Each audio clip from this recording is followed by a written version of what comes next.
서두의 역사 얘기를 조금만 하겠습니다. 세계사를 역사가들이 말하기를 대륙 세력과 해양 세력의 충돌, 투쟁의 역사가 그렇게 표현을 했습니다. 인류 역사상 15번에 걸쳐서 대륙 세력과 해양 세력의 전쟁이 있었는데 그 신기하게 항상 해양 세력이 승리를 했었습니다. 예를 들어 카르타고는 대륙 세력이고 로마는 해양 세력이었습니다. 영국은 해양 세력이고 프랑스, 독일은 대륙 세력이랬습니다. 지금은 중국, 러시아는 대륙 세력이고 미국, 일본, 호주 이쪽은 해양 세력입니다. 대한민국이 참 다행스러웠던 것은 1945년 일제에서 해방된 이래 38선이 그어지면서 북쪽은 대륙 세력에서 내세운 김일성 정권이 집권해서 81년째입니다. 남쪽은 이승만 박사를 중심으로 하는 해양 세력에 줄을 서서 남북이 경쟁한 결과 지금은 게임이 안 되지요. 어떤 분이 나한테 그랬습니다. 김 목사, 그 북한 핵무기 때문에 걱정들 하는데 걱정할 것 없어. 그래서 어렸을 때 무슨 말씀입니까? 그랬더니 북한의 핵무기라는 것은 어린아이가 성냥 갖고 놀다가 자기 뿔에 타 죽는 그 형세야. 그 걱정 안 해도 돼. 그래서 내가 물론 우리야 성경 믿어야지 그런 말씀 믿는 건 아니지요. 그거는 이제 주력을 깊이 연구했던 분인데 그런 말을 했었습니다. 해방 이후로 우리가 박정희 대통령이 5.16 군사혁명 해가 1961년입니다. 그때 남한은 국민소득이 78달러, 북한은 240달러랬습니다. 그때 북한이 남한보다 3배 더 잘 살았습니다. 그게 계속 남았으면 우리가 공산화, 통일이 됐었겠지요. 그러니까 여러분, 역사라는 것은 우리 생각하지 않는 방향으로 하나님의 섭리를 따라 움직인다는 것을 우리는 항상 믿어야 합니다.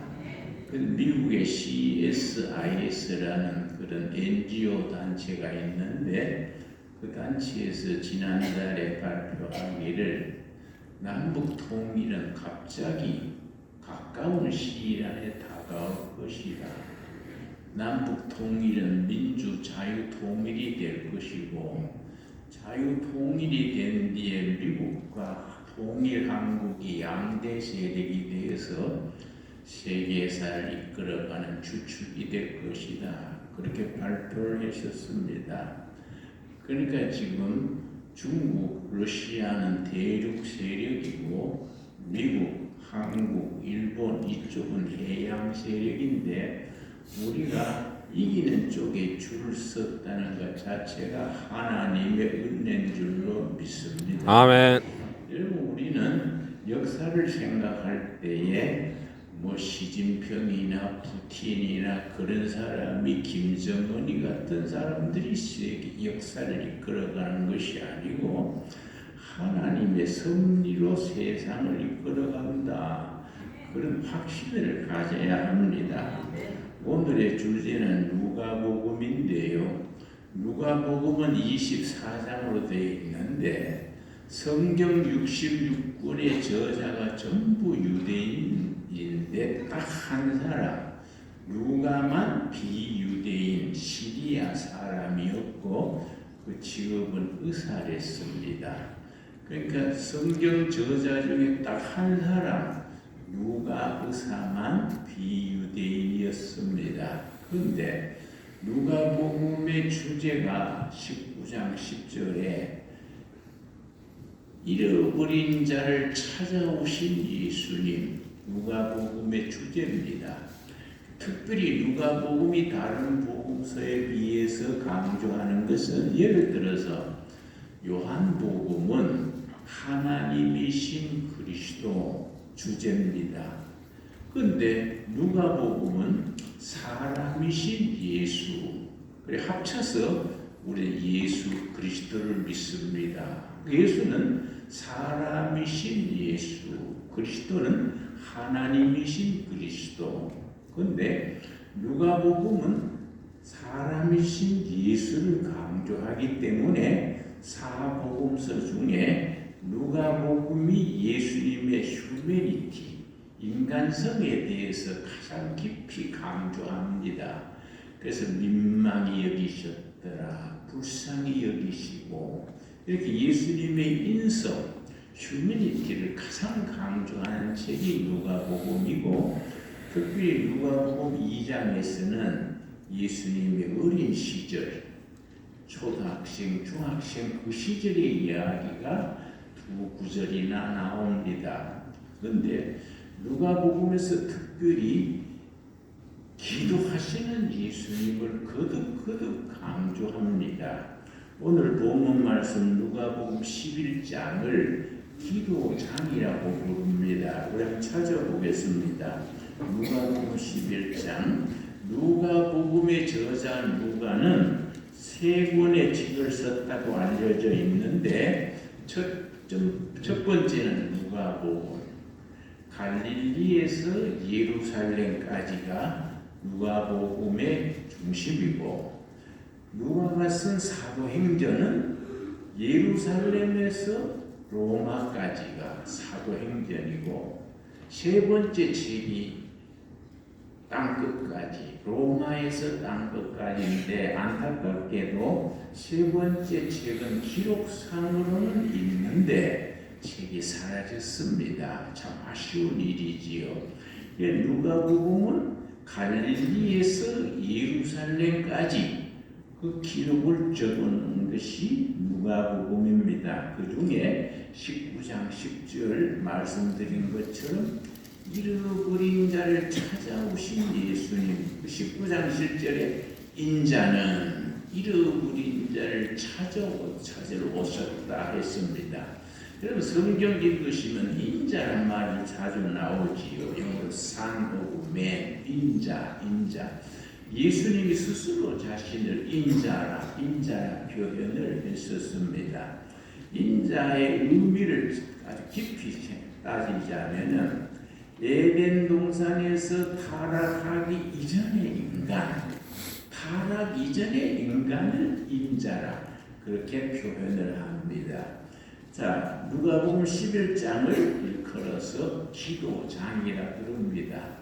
누가복음이 기도하시는 예수님을 강조했는데 그 중에서도 11장을 일컬어서 기도장이라고 부릅니다. 11장 1절 말씀, 예수께서 한 곳에서 기도하시고 마치심에 제자 중 하나가 여짜오되 주여, 요한이 자기 제자들에게 기도를 가르치는 것과 같이 우리에게도 가르쳐 주옵소서.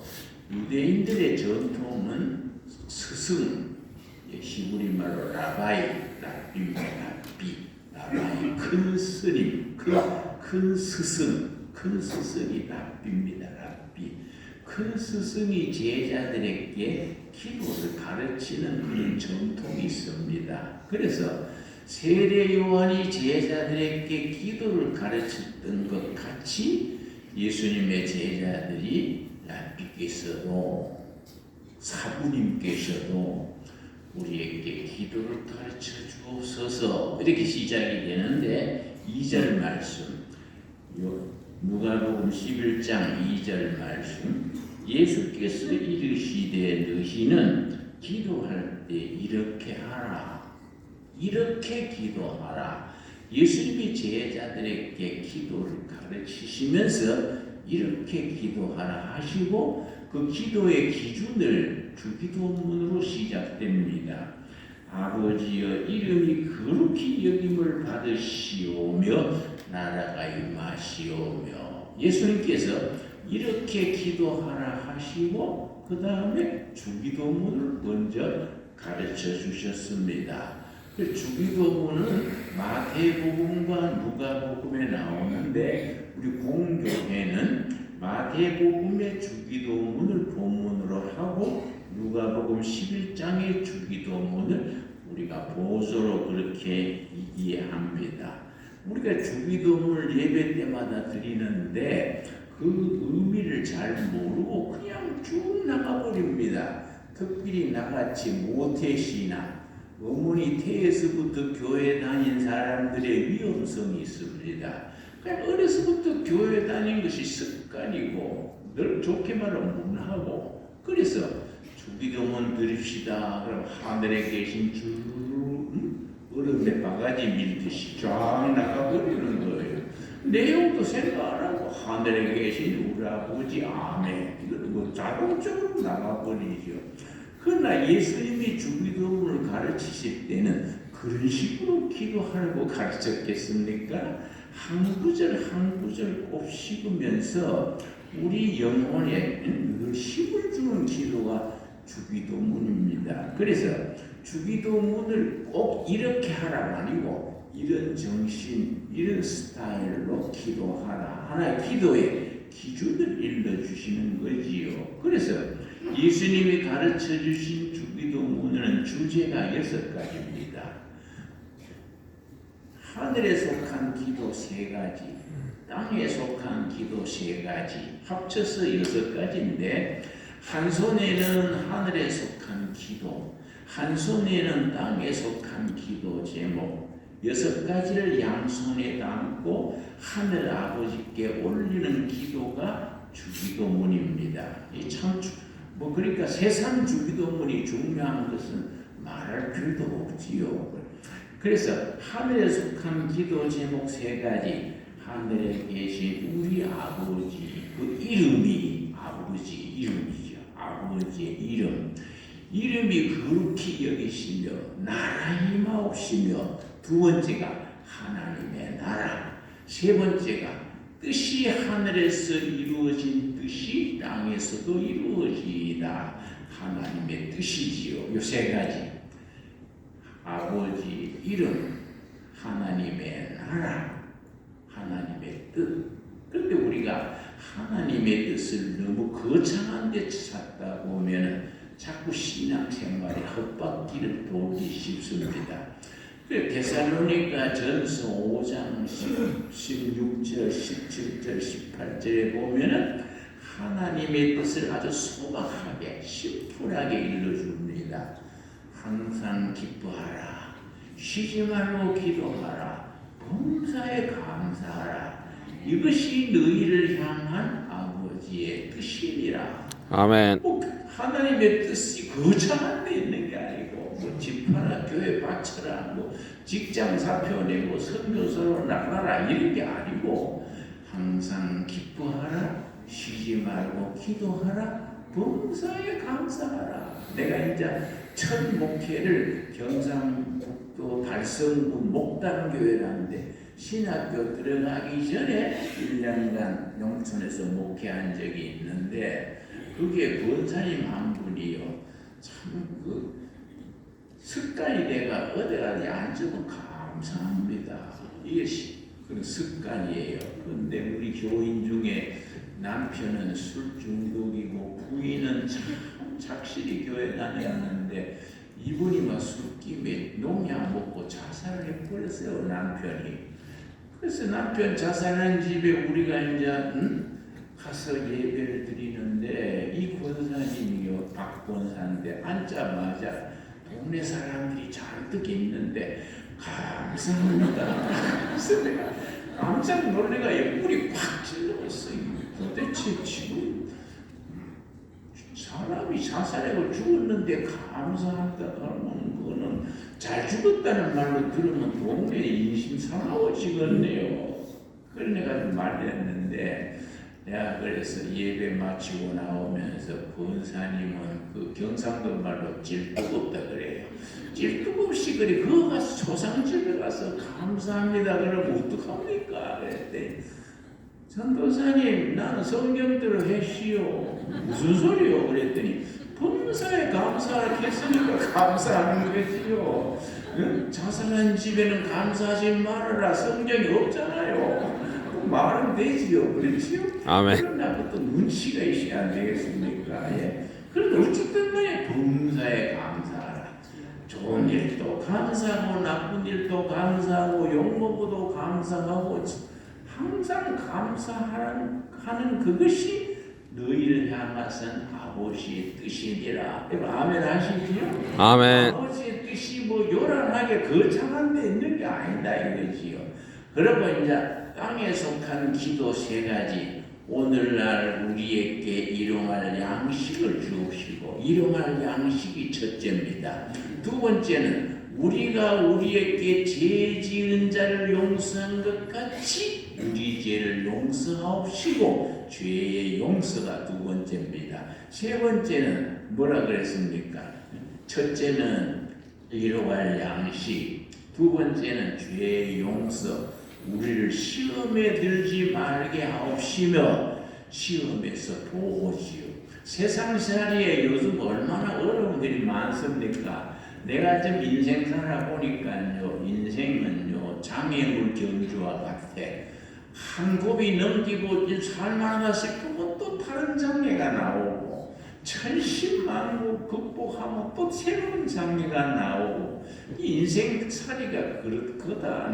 그래 그런 장애물 넘어가면서 영적으로 자라는 거이지요. 그러니까 시험에서 보호해 주는 거. 그래서 땅에 속한 기도 세 가지. 첫째 뭐라 그랬습니까?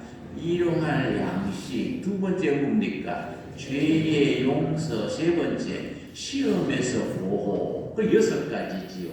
이 여섯 가지를 이쪽 손에는 하늘에 속한 기도 제목, 한쪽 손에는 땅에 속한 기도 제목을 양손에 받쳐 들고 하나님께 올리는 거지요. 근데 주기도문의 마지막 줄이 참 중요합니다. 나라와 권세와 영광이 누구입니까? 땅의 장님께 아니지요.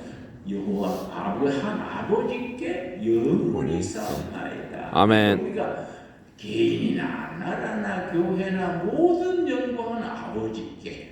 아멘. 영광은 아버지께. 이게 이제 주기도문의 결론이지요.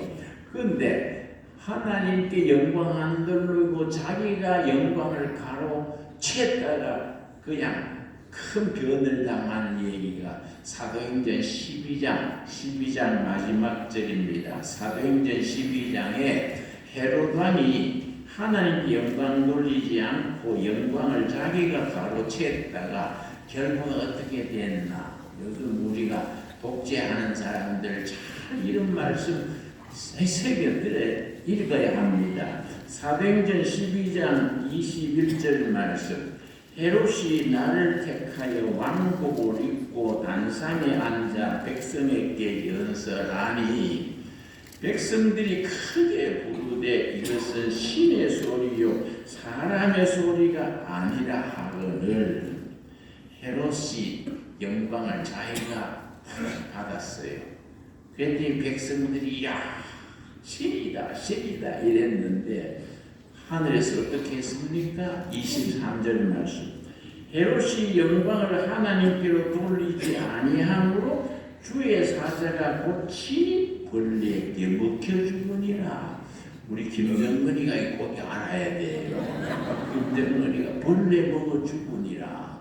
여러분 바이러스도 벌레고 벌레가 좋은 많습니까? 코로나도 벌레 아닙니까? 눈에 안 보이는 벌레지요. 그런데 벌레 먹고 헤롯이 죽어버렸습니다. 헤롯은 키가 적고 뚱뚱했습니다. 아주 김정은 스타일이에요.